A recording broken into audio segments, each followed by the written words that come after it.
Hello there. I'm Simon. I don't know if my hello even registered. This recording software is so confusing. I never learned the timing of it. I tried to switch up my setup a little bit. It's the same setup as per usual, but I just moved my webcam a little bit and lowered my share because I think the audio should be a little bit better, at least with my voice. It should be a little bit more smooth. I should be able to speak more clearly into it slightly more. But my point is, I'm going to speak about isolation. I don't know if it's voluntary or involuntary isolation, to be honest, in my case at least. I think it's a bit of both. I don't know which it's primarily. I think it's voluntary to some extent, but also involuntary because I feel like I need it and I strive towards it sometimes just automatically. I need a lot of time for myself. And yeah, I can't. It's even though I don't know if I'm considered a introvert extrovert or the other way around possibly, but it's a very I'm not into the whole introvert extrovert thing too much. If you're like you're either or whatever, some mix of it. I don't totally subscribe to the idea of it because it's a very complex thing, so I think it's a good baseline starting with that you might be an introvert or an extrovert. I don't really know what I am of those two. As I said, I think I'm a mix of both. I think everyone is. But even though I today was the first time I actually saw some people in a while, I actually went to school basically or college today. We had like a special day today. It was we have a science park or whatever to call it nearby called Creativum. Um, I don't really know how to describe it, but it's mostly for kids, but it got stuff for everyone. But of course, kids will probably appreciate it the most.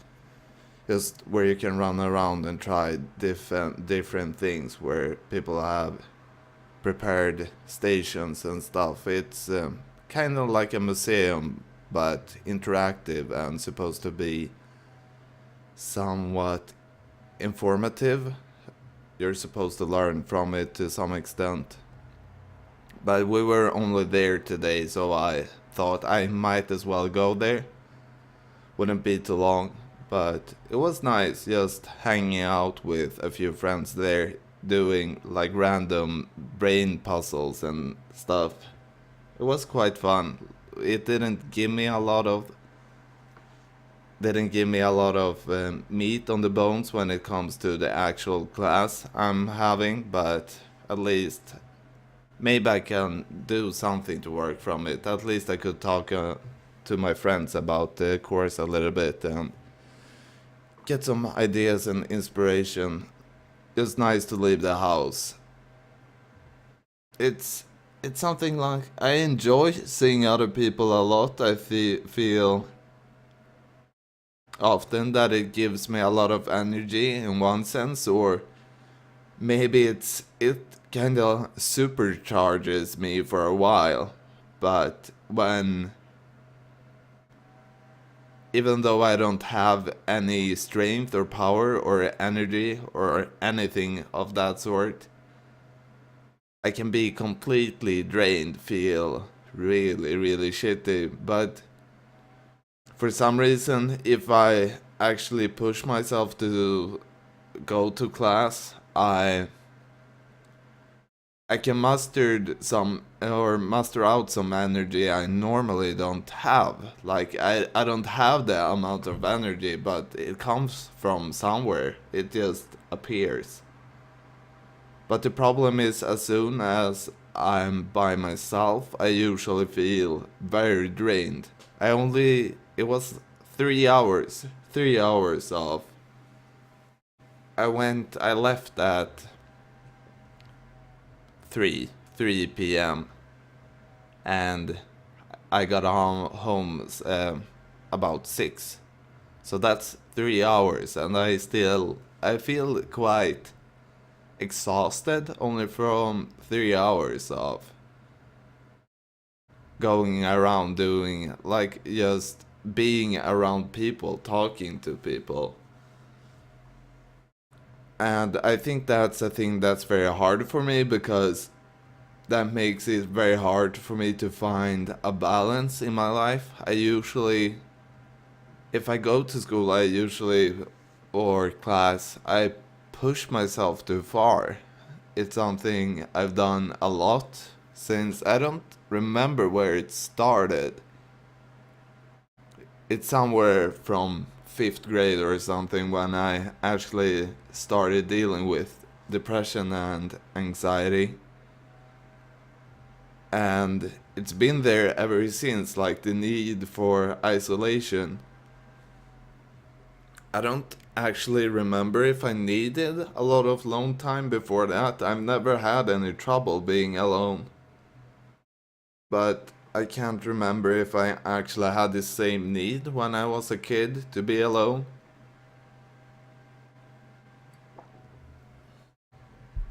I think the balance of it broke when I got into my early teens. Even before that, I was 10, 11 when I started to experience anxiety and depression. Got depressed after my father passed away I was 10 and a half then. And yeah, I started to choose to isolate myself more and more after a while. It's I can't really remember. I don't think, because I went back to school after a week after my father passed. And after that, I still was really drained, of course, and really down for I don't know how long. It felt nice going back to school by then, too. But I don't remember when I started skipping class a lot. I did that from in 7th grade. We in Sweden we call it 6th grade, but it's 7th in if you go by British and American, the way of counting, basically. Because we have a first year that we call basically preschool. It's not kindergarten, but it's preparation for school. It is some kind of mix of kindergarten and actual school. But yeah, so in 7th grade, I started skipping class a lot. Um, it never stopped after that, basically. It's because I feel that I need a lot of time by myself. I, as I said, I don't really know about why I need so much time, or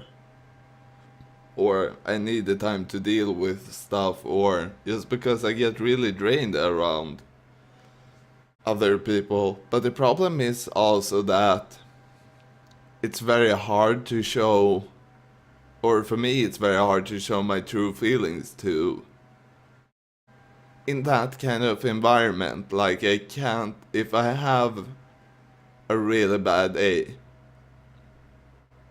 I don't go to school anymore. When I was younger, I actually went there anyway sometimes. Like, when I was in 8th grade, I remember, or 6th or 7th grade too. All around those years, from 7th grade to grade 10, especially to grade 9, a lot of skipping school by then, and back then I actually could manage to push myself to go there. Also, I guess I felt a bit forced to do it being younger. And especially when college is it's optional. Uh, the difference from in Sweden school up until grade 10 is mandatory. So you're required by law to go to school. I still managed to skip, I mean, maybe half of it since then. Like I have skipped a lot of school. I remember I usually, when I got anxiety attacks and panic attacks in, yeah, around that age, I I usually went home saying I was sick, which I was, but not a common cold, but I for sure was sick by then. And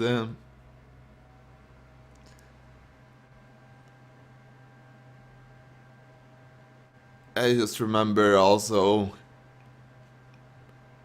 it's something when people ask me how I am, something especially back then I didn't lie, but I only said that I was tired, but of course there's a whole lot more behind that too. It was depression and anxiety and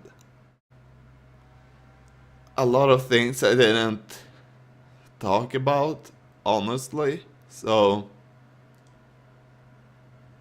I also think that's why it's draining because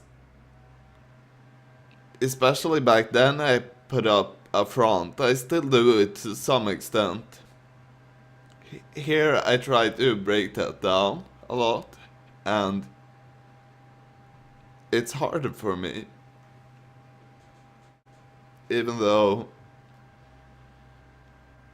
even though basically no one watches this except actually I've gotten a few views lately. Someone have actually found my channel. The only one I've noticed who it is Seek he's called. So if you're watching this, Seek, I appreciate it a lot. Maybe I will actually put a link into his channel if someone ever finds this in the future, because I've only watched 2 videos so far, I think. Yeah, 2 videos, but I think he's a lot better from what I've seen is to keep on one subject and a lot shorter explanation of the video I first watched was just how he got an anxiety attack at work. Sorry, I need to find some paper. I need to blow my nose. My nose starting to run. I'm supposed to have some paper around there. One moment. I.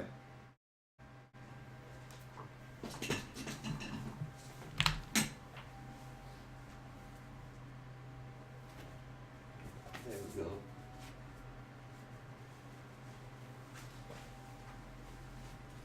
The problem without not editing the videos.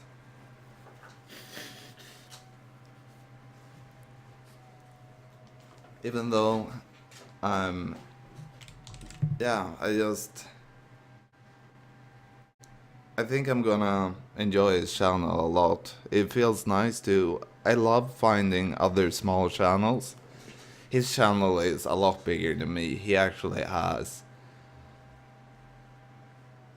a bit of regular views, it seems like, but I just loving small channels, what are definitely considered small channels. I think it has an authenticity. it's very authentic. Now I have a tongue tie again. As I said before, I've spoken about it earlier, speech impediment. It's also, I'm getting off topic of the isolation stuff now, but that's how I work. I always go off topic of what I. If I have something in mind to talk about, my mind goes somewhere else, but I really appreciate the authenticity of channels and small channels. It has something that often disappear in larger channels. It might also be because people just, I don't know what happens to bigger channels after a while. But I think also people might pass if you get if you get, I mean, hundreds and thousands of subscribers, maybe you get some kind of, I don't know what it is, if it's that you start, I don't know what happens actually. It's really interesting also seeing the transformation of people growing as a channel and getting an audience. They tend to change, and I think if I ever get a large following, which I doubt, but even if I just get a small following, I think that will also change how I do my content. But I just thought about it recently that I think a small following still, if it's following. Right now, I'm very insecure about talking about some things, and I'm very self-critical of this. Like yesterday, I watched the vlog I did yesterday, and I wasn't happy with the result to some extent because how I speak, with being English isn't my native language, it's my second language. So of course that will make it harder for me to actually talk about these things. And I'm very self-critical, and in some moments I'm not proud of my improvements and how much, even though I see the improvements overall that I get better at this, I can really, every once in a while I can just question everything. Is like, should I really put my full name at YouTube and talk about these kind of things, how I isolate myself, and that, yeah, everything involving, I talk about, I'm trying to be very honest with most things, and sometimes I'm just doubting it, if it actually can hurt me if the wrong people find it, if I, instead of being met with support, meeting people that are just assholes about it, people that can't relate to having anxiety, that just trying to be destructive and bring people down. Yeah. So, I mean, that's also a kind of isolation too. Even this channel is very isolated in itself. I just that I haven't chosen. I wait for people to find it. I don't want to. I don't want to advertise it too much or try to find forums or whatever to just bring these things out to people. I just want to people stumble upon it for some reason. But I think that's also some kind of need for isolation to some extent.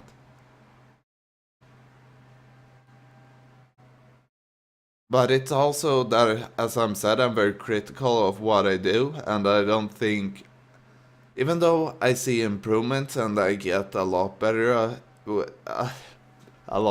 at this, just speaking my mind and actually speaking English too. I learn a lot of new words, usually a few words a week, I think. It's hard to say exactly how many it is, but I for sure realize that I learn new words quite often. And but I still want to get better at it. I don't think I'm good enough at it to have something to show up or show off rather. It's strange. But yeah, it's I have just a need for isolation overall. I don't know where it stemmed from. It's probably started with needing to just not being around other people. Then I don't need to put up a front. I can just feel bad and actually try to deal with my anxiety, think about the things that make me sad and anxious, and being around other people, either I will get distracted from them, from those thoughts, or I will suppress them even. And if I'm if I don't get enough time for myself and spend all my energy on being around people, I tend to realize after a while that it comes back at me, that I get like it builds up, and then I get completely wiped out and can't do anything for a while. It's hard finding that balance between being alone and like giving myself the time to get better, to deal with the things I have a problem with or that I'm still dealing with, and actually also meeting other people and asking for help too. It's hard. It's something I struggle with a lot.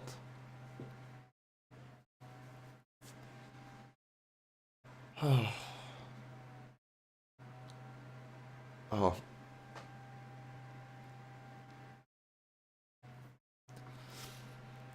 I also have a very hard time crying in front of other people. It's something I've only do done like a few times. It's not that surprising. No one's.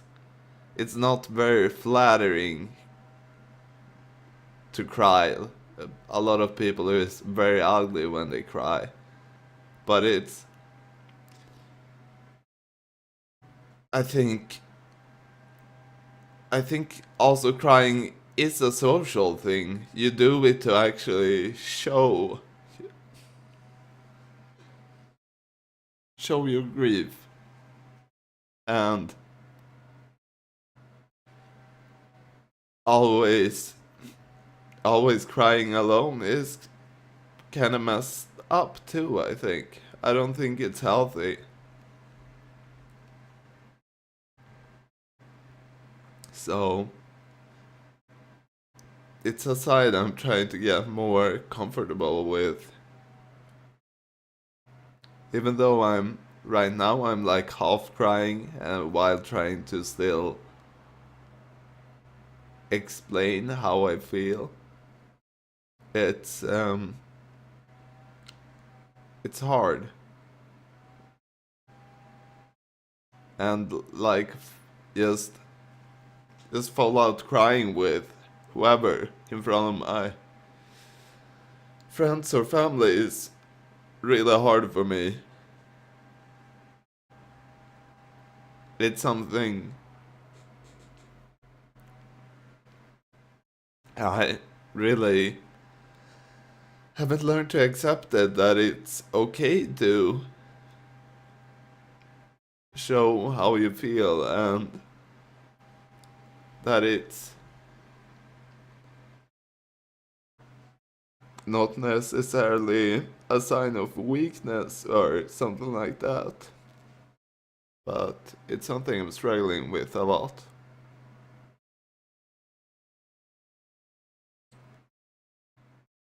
And I'm trying not to suppress it so much and actually be comfortable with that side of myself too.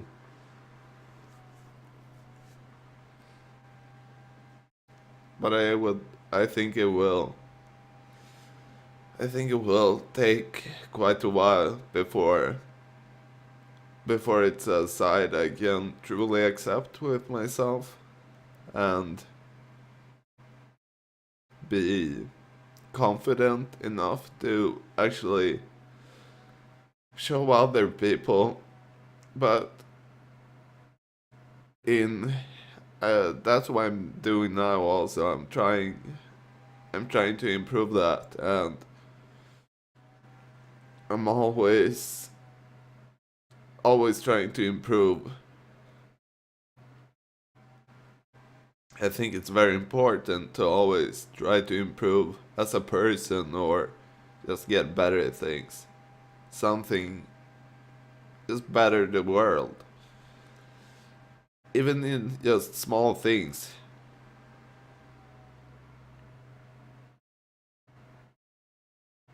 I think the world could have or could be a lot better if just people tried to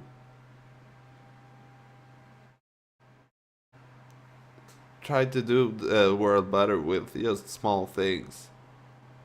Actually, not hating or each other and being supportive, and we have a lot of that in the world. But I think as a species, we need to evolve, and how the social structures are quite, right now is that mental illness is something that's starting to get accepted, but it's been something that's been taboo for a very long time in a lot of Western countries. And it has developed a lot during my lifetime, and I'm very I'm very happy about, and I appreciate that I'm born in the time I am, just because if I've been born 10 or 20 years earlier, it would be a lot more taboo talking about these things, and I don't know if I would have managed to deal with it then.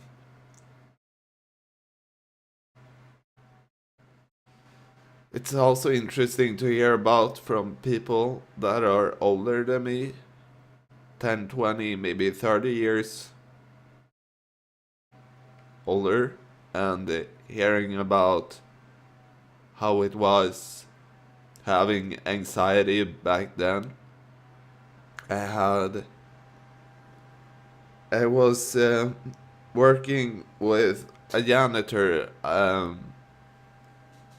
a year ago now, about a year ago, even less than that, even maybe it was this spring. Could it be? No, I think it was a year ago by now. I can't really remember, to be honest. It must be a year ago. But yeah, he's in his 50s maybe. And one day I was coming in to help out. I cleaned a little bit and stuff like that. It's under special circumstances, so it's something I want to talk about in the future, but right now, it's not something I want to disclose the the specifics about it. But I had a panic attack going there, and he was really supportive about it, which I honestly didn't expect because he's from a. Oh, I need more paper. I'm sorry. One second.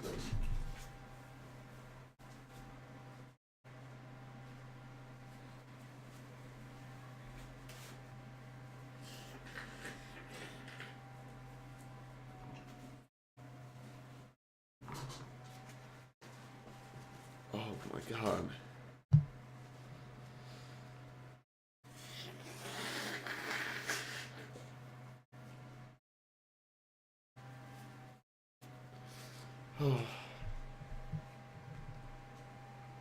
I have a lot of built up feelings right now, and I haven't been crying much lately either. It's been mostly when I've been doing this, I've often been on the brink of doing it, but not quite, and I feel quite a bit of relief just talking about these things, and it feels very nice doing it, but he was very supportive about it, and I was a little bit surprised to hear about that. He, in my age, around my age, also dealt with a lot of anxiety and panic attacks, and it's just interesting. It's it's something you don't necessarily just see from someone that the ones you least expected can have dealt with these kind of things, and I think it's something I often forget to think about, that it's something I almost sometimes can feel a little bit superior about, which is a little bit sick, but I mean, to be honest, it's something I almost can feel sometimes, because when people can't relate to it, when it's obvious they can't, I mean, it's very frustrating too if you're looking for support and you don't get it completely because people don't understand. It's but it's also something to think about, that it's a lot more people than I realize, and I think that's important to remember, that a lot of people might have experience with these kind of things, and I think everyone's been down in their lives. Everyone has something bad they're carrying within them. But also the scale of that also depends a lot. I mean, some things you can't really compare either, and you're not supposed to compare. It's not like a competition, but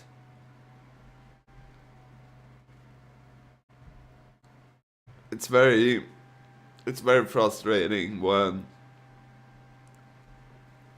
people don't understand the struggle, but you also need to accept that and almost be a little bit grateful that they don't know, because it's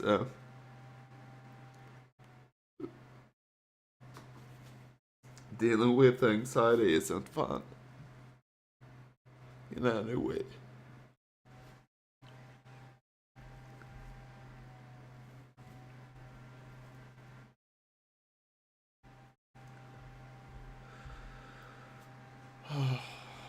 Yeah, I don't. Yeah, I I I feel like I don't have much more to say about this right now. I felt that I have. It feels nice talking about this. I've gotten a lot of things off my chest. It's been hard to talk about, very hard to talk about, and but I'm happy that I did it, and I think I will feel better after this. I actually feel better already, but